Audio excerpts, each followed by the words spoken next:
샬롬. 12월 6일 매일 성경 말씀 묵상 주님의 이름으로 시작합니다. 느헤미야 13장 15절부터 31절의 말씀입니다. 그때에 내가 본즉 유다에서 어떤 사람이 안식일에 술투를 밟고 곡식단을 나귀에 실어 운반하며 포도와 무화과와 여러 가지 짐을 지고 안식일에 예루살렘에 들어와서 음식물을 팔기로 그날에 내가 경계하였고, 또 두로 사람이 예루살렘에 살며 물고기와 각양 물건을 가져다가 안식일에 예루살렘에서도 유다 자손에게 팔기로 내가 유다의 모든 귀인들을 꾸짖어 그들에게 이르기를, 너희가 어찌 이 악을 행하여 안식일을 범하느냐? 너희 조상들이 이같이 행하지 아니하였느냐? 그래서 우리 하나님이 이 모든 재앙을 우리와 이 성읍에 내리신 것이 아니냐? 그럼에도 불구하고 너희가 안식일을 범하여 진노가 이스라엘에게 더욱 심하게 임하도록 하는도다 하고, 안식일 전 예루살렘 성문이 어두워갈 때에 내가 성문을 닫고 안식일이 지나기 전에는 열지 말라 하고, 나를 따르는 종자 몇을 성문마다 세워 안식일에는 아무 짐도 들어오지 못하게 하였으므로 장사꾼들과 각양 물건 파는 자들이 한두 번 예루살렘 성 밖에서 잠으로 내가 그들에게 경계하여 이르기를, 너희가 어찌하여 성 밑에서 자느냐? 다시 이같이 하면 내가 잡으리라 하였더니 그 후로부터는 안식일에 그들이 다시 오지 아니하였느니라. 내가 또 내 사람들에게 몸을 정결하게 하고 와서 성문을 지켜서 안식일을 거룩하게 하라 하였느니라. 내 하나님이여, 나를 위하여 이 일도 기억하옵소서. 하시옵고 주의 크신 은혜대로 나를 아끼시옵소서. 그때에 내가 또 본즉 유다 사람이 아스돗과 암몬과 모함 여인을 맞아 아내로 삼았는데 그들의 자녀가 아스돗 방언을 절반쯤은 하여도 유다 방언은 못하니 그 하는 말이 각 족속의 방언이므로 내가 그들을 책망하고 저주하며 그들 중 몇 사람을 때리고 그들의 머리털을 뽑고 이르되, 너희는 너희 딸들을 그들의 아들들에게 주지 말고 너희 아들들이나 너희를 위하여 그들의 딸을 데려오지 아니하겠다고 하나님을 가리켜 맹세하라 하고, 또 이르기를, 옛적에 이스라엘 왕 솔로몬이 이 일로 범죄하지 아니하였느냐? 그는 많은 나라 중에 비길 왕이 없이 하나님의 사랑을 입은 자라. 하나님이 그를 왕으로 삼아 온 이스라엘을 다스리게 하였으나 이방 여인이 그를 범죄하게 하였나니, 너희가 이방 여인을 아내로 맞아 이 모든 큰 악을 행하여 우리 하나님께 범죄하는 것을 우리가 어찌 용납하겠느냐? 대제사장 엘리야십의 손자 요야다의 아들 하나가 호론 사람 산발랏의 사위가 되었으므로 내가 쫓아내어 나를 떠나게 하였느니라. 내 하나님이여, 그들이 제사장의 직분을 더럽히고 제사장의 직분과 레위 사람에 대한 언약을 어겼사오니 그들을 기억하옵소서. 내가 이와 같이 그들에게 이방 사람을 떠나게 하여 그들을 깨끗하게 하고, 또 제사장과 레위 사람의 반열을 세워 각각 자기의 일을 맡게 하고, 또 정한 기한에 나무와 처음 익은 것을 드리게 하였사오니 내 하나님이여, 나를 기억하사 복을 주옵소서. 아멘. 자, 오늘은 느헤미야의 서의 마지막 부분을 보고 있습니다. 느헤미야 13장은 느헤미야의 1년의 개혁 조치를 보도하고 있습니다. 자, 오늘 본문에 보니까 15절부터 22절은 세 번째 개혁 조치예요. 뭐냐면 이스라엘의 안식일 규례 범법, 안식일을 어긴 거예요. 그러니까 느헤미야가 안식일 준수 확립을 위한 조치들을 했다 하는 것을 보도하고 있고, 23절부터 31절에 보니까 느헤미야가 이방인들과 통혼 문제를 처리하고 있습니다. 그리고 1년의 개혁 조치에 관련한 결론적 기도를 드리면서 느헤미야서가 닫힙니다. 자, 이런 내용 가지고 오늘 본문을 묵상해 봅니다. 첫째는 신앙을 갉아먹는 불신앙적인 생각과 행위에 단호히 대처하고 단호히 경계해야 된다는 거예요. 신앙을 갉아먹는 불신앙적인 생각과 행위에 단호히 대처해라. 15절 보세요. 그때에 내가 본즉 유다에서 어떤 사람이 안식일에 술투를 밟고 곡식단을 나귀에 실어 운반하며 포도와 무화과와 여러 가지 짐을 지고 안식일에 예루살렘에 들어와서 음식물을 팔기로 내가 그날에 경계했다라고 되어 있습니다. 자, 여기서 어떤 유다 사람이 일을 했다는 건데 누군지 나오지 않아요. 안식일의 규례를 어겼을 때 율법대로 처리하면 돌로 쳐 죽이는 거예요. 자, 느헤미야는 이 사람을 율법대로 처리해서 일벌 100개로 삼을 수 있는 기회가 있었습니다. 그런데 단죄하기보다는 관용을 택하죠. 아마도 당시 정황으로 봐서 이 사람은 예루살렘 밖에 사는 사람인데 안식일법에 대해서 잘 몰랐을 수도 있습니다. 그래서 느헤미야가 경계시켜요. 경계시켰다는 것은 다음부터 하지 마 이 정도가 아니고 엄하게 교육하고 다시 범할 경우 징계받을 것을 분명히 했을 것입니다. 자, 그런데 더 근본적인 문제가 있었죠. 16절 보니까 또 두로 사람이 예루살렘에 살며 물고기와 각양 물건을 가져다가 안식일에 예루살렘에서도 유다 자손에게 팔기로. 자, 안식일에는 예루살렘 상인들이 상점을 닫고 장사하지 않잖아요. 자, 그래서 이방인들 상인들에게는 안식일에 예루살렘이야말로 황금 시장이 되는 것입니다. 자, 그래서 더 좋은 물건, 화려한 물건으로 마케팅까지 하면서 장사했을 거예요. 자, 그렇다면 이스라엘 사람들이 이 이방인들을 보고 어떻게 대해야 됩니까?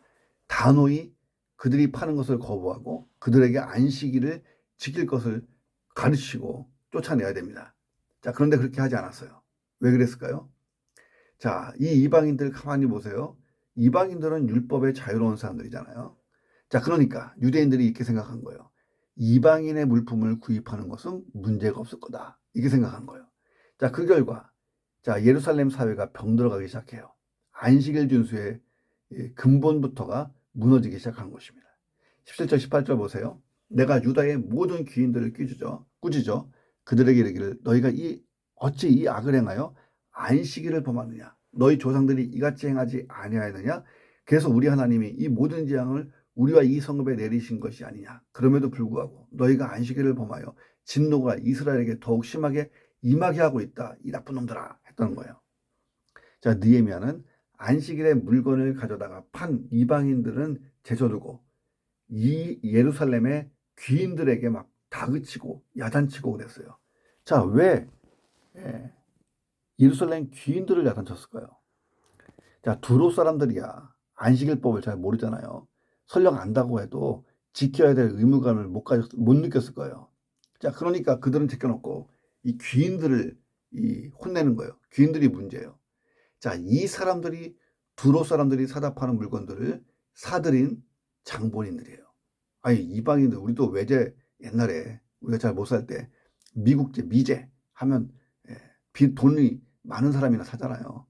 돈 많은 사람이 그 이방 물품을 살 수 있잖아요. 이 귀인들이 그런 사람들이었어요. 자, 이 귀인들은 이런 생각을 했을 거예요.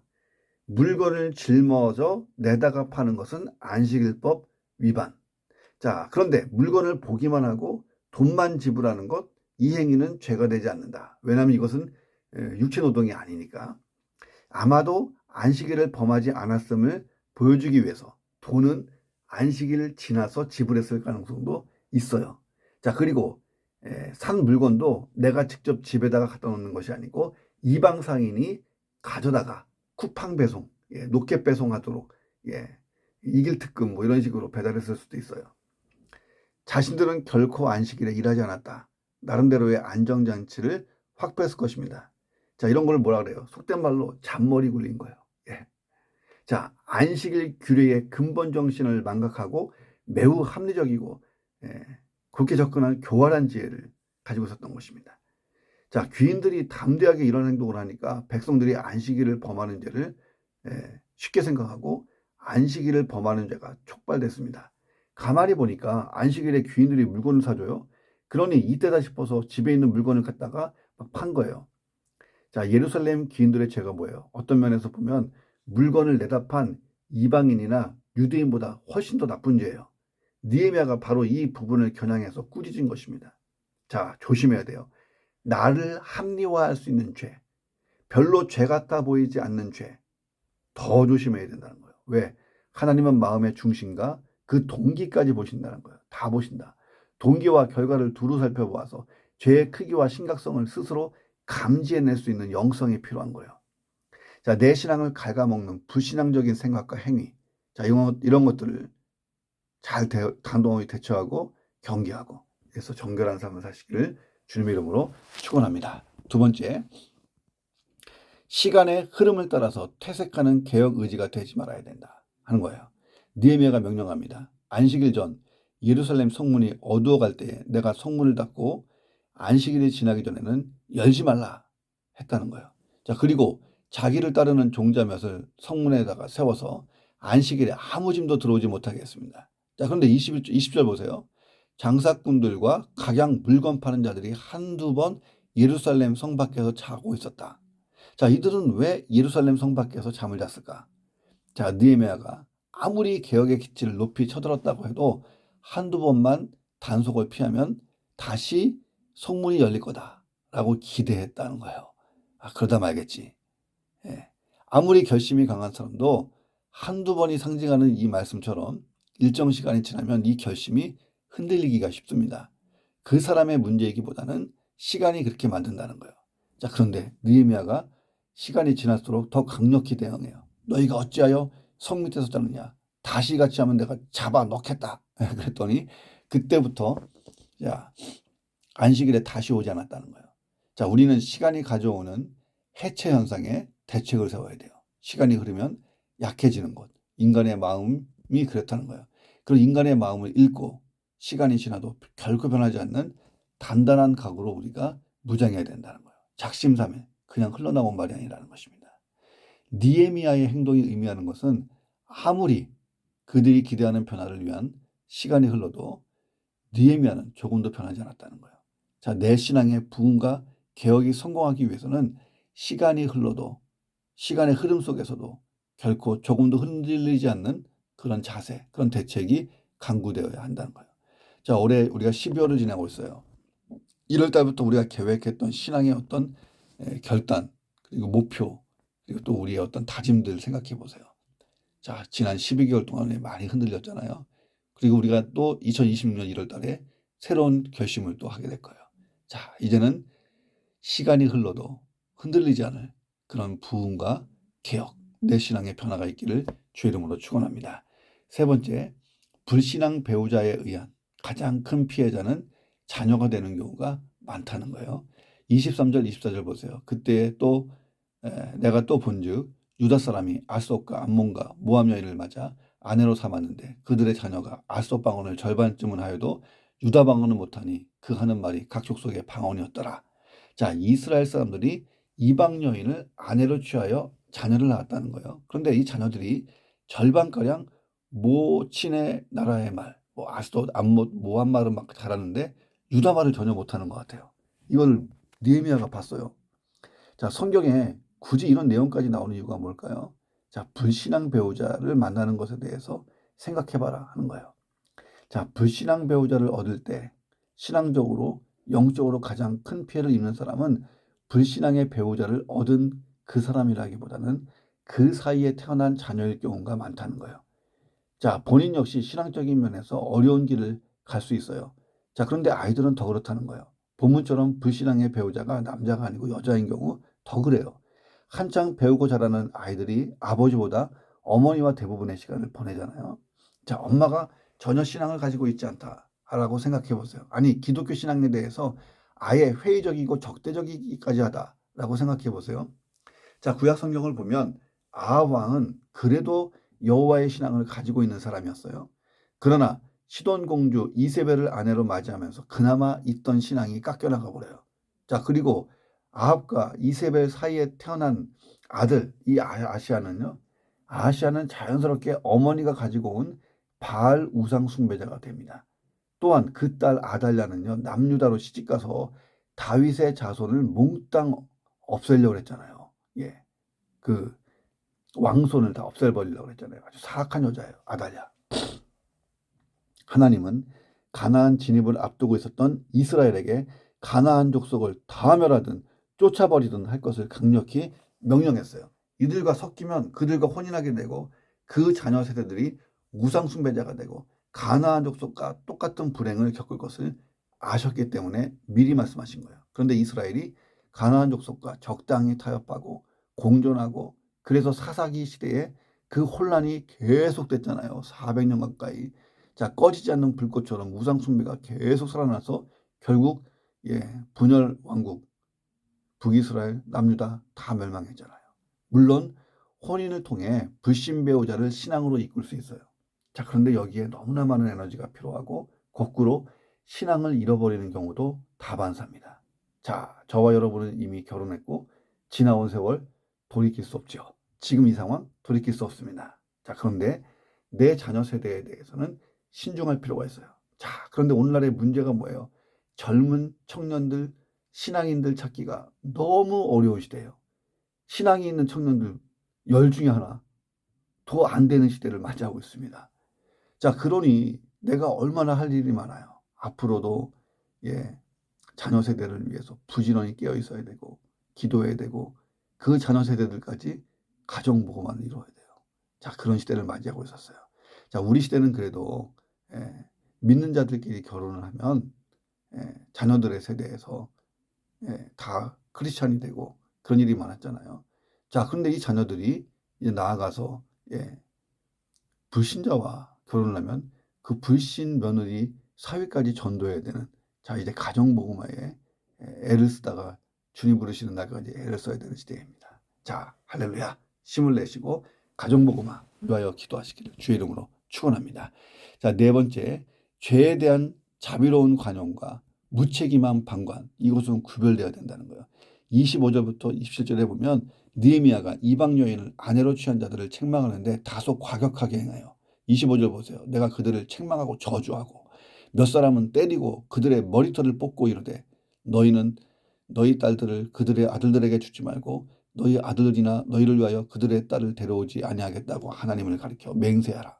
왜 느헤미야가 이렇게까지 과격하게 징계하고 있을까? 자, 느헤미야가 지금 무엇을 느꼈고 무엇을 예견하고 있는 거예요? 어마어마한 하나님의 심판이 다가오는 것을 느끼고 예견한 거예요. 당장 지금은 아니지만 멀지 않는 장래에 이런 죄악이 누룩처럼 번져서 온 이스라엘이 우상 숭배하고 그렇게 되면 하나님의 심판이 임하고 과거에 나라 망한 것처럼 다시 망할 것이 뻔히 보여요. 그 공포가 엄습한 거예요. 자, 그래서 미래를 예견한 느헤미야가 경노한 거예요. 그래서 머리털을 뽑아서라도 바로잡고자 했던 거예요.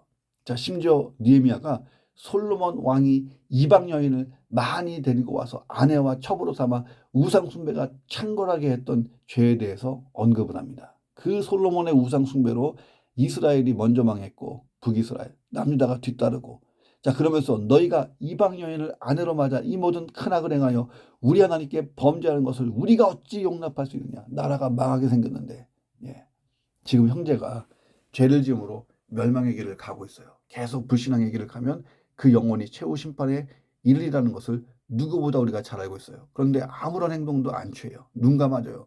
자, 이것은 관용도 미덕도 아니라는 거예요. 망하는 사람에 대한 무책임한 방치일 뿐입니다. 에스겔서 33장 6절에 이런 말씀이 있어요. 그가 경고를 받았던들 자기 생명을 보존했을 것이다. 나팔 소리를 듣고도 경고를 받지 아니하였으니 그 피가 자기에게로 돌아가리라. 자, 이게 무슨 얘기냐면, 자, 믿지 않는 자들에 대하여 내가 외치지 않으면 그 믿지 않는 자가 지옥 가고 멸망하고 하는 그 핏값을 외치지 않는 자 내게서 찾겠다는 거예요. 반관과 무책임에 대한 경고예요. 자, 그래서 느헤미야가 다소 과격하지만 때리기도 하고 머리털을 뽑기도 해서라도 그 영혼을 구하기 위하여 과격하게 징계했던 것입니다. 그들이 망하는 길로 가는 것을 방지하고 일단 그들의 생명을 살리고자 했던 거예요. 그것이 곧 또 이스라엘을 살리는 길이잖아요. 자, 영혼을 사랑하고 민족과 동족을 향한 뜨거운 충정에서 나온 행위였다는 거예요. 자, 사도 바울은 디모데에게 바른 교훈을 듣지 않는 세대를 경책하고 경계하고 권하라고 얘기했어요. 권하라고. 영혼이 죽고 있는데 가만히 앉아서 교양 있게 혹은 강 건너 불구경하듯이 세상 이야기만 나누고 커피 마시면 그런 성도라면 어때요? 자, 우리가 사는 시대가 이 복음을 말하기가 얼마나 힘든 시대예요. 그런데 더 외쳐야 돼요. 왜 외쳐야 되느냐? 자, 외치는 사람도 적어요. 복음을 전하는 사람도 적고 그 복음을 듣고자 하는 사람도 적어요. 그럼 뭐예요? 죽을 사람만 넘쳐나죠. 자, 외치는 사람으로 하루를 살아보시기를 주님의 이름으로 축원합니다. 마지막 다섯째, 자, 세상을 사랑하는 사람의 믿음, 세상을 사랑하고 있는 그런 사람의 믿음은 결국은 파선하더라. 자, 28절 보면 참 슬픈 장면이 나와요. 대제사장 엘리야십의 가문의 손자 하나가 있는데 하나라는 사람이 산발랏의 사유가 돼요. 그 결과 거룩한 공동체 이스라엘에서 출교를 당해요. 자, 산발랏이 누구예요? 사마리아 총독입니다. 그가 끈질기고 교활하게 예루살렘 성벽 재건 공사를 방해한 사람이잖아요. 군사적으로 위협하고 살해 위협을 마다하지 않고 막 했어요. 느헤미야를 끌어들이고 막 죽이려고 하고. 자, 성경에 보면 느헤미야는 다윗 다음으로 기름 부어 세운 제사장들을 귀하게 여긴 인물이에요. 자, 그런데 대제사장의 가문의 손자를 내쳐버렸습니다. 자, 이 사건이 뭘 의미하고 있을까요? 자, 아마도 엘리야십 가문이 느헤미야의 종교개혁을 받아들이지 않았을 거예요. 자, 이방 여인을 내치기를 거부했을 것입니다. 산발랏의 딸내미를 보내야 되는데 안 보낸 거예요. 아마도 이들은 느헤미야가 대제사장을 비난하거나 정죄하는 것을 금기시한다는 점을 알고, 아무리 총독이지만 여기가 대제사장 가문인데 내치지는 않을 거다라고 생각하며 버텼을지도 몰라요. 경고를 들어도. 그런데 느헤미야가 과감하게 내치고 공동체에서 쫓아버립니다. 자, 하나님의 뜻을 정면으로 거스르는 데 대해서는 대제사장도 예외를 두지 않았다는 거예요. 하나님의 공의는 약하고 힘없고 하나님 나라에 전혀 공의 없는 자들에게만 적용되는 그런 공의가 아니에요. 하나님 나라를 위해 위대한 업적을 남긴 가문의 사람이라도 하나님의 뜻을 정면으로 어기고 오만하게 행동하고 교만하게 행동하고 하면 긍휼과 자비가 없는 공의가 실현되고 있다 하는 것입니다. 자, 그래서 훌륭한 신앙의 가문이거나 교회에 많은 공로를 남긴 가문일수록 이런 일을 경계해야 돼요. 자기들이 잘못하고 다소 오만하게 행동해도 사람들이 그냥 존중해 주니까 하나님도 존중해 줄 거라고 생각하고 눈 감아 줄 거라고 생각하고 그렇게 행동해요. 자, 그렇게 착각할 가능성이 있어요. 주의하고 경계해야 됩니다. 자, 그런데 궁금해요. 이 사람들이 이스라엘 공동체에서 쫓겨나면서까지도 아내와 이혼하기를 거부한 이유는 무엇일까요? 느헤미야와의 감정 싸움일까요? 자존심 대결이에요? 둘 다 아닙니다. 숨겨진 진짜 이유가 있죠. 장인이었던 산발랏의 존재에 답이 있어요. 산발랏이 누굽니까? 사마리아 총독이잖아요. 이스라엘과 사마리아와의 경제 규모, 기득권 비교해 보면 넘사벽이에요.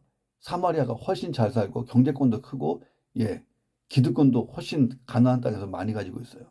당시 이스라엘 사람들이 이방인과 혼인 관계를 맺은 이유도 이 기득권과 경제권 때문이에요.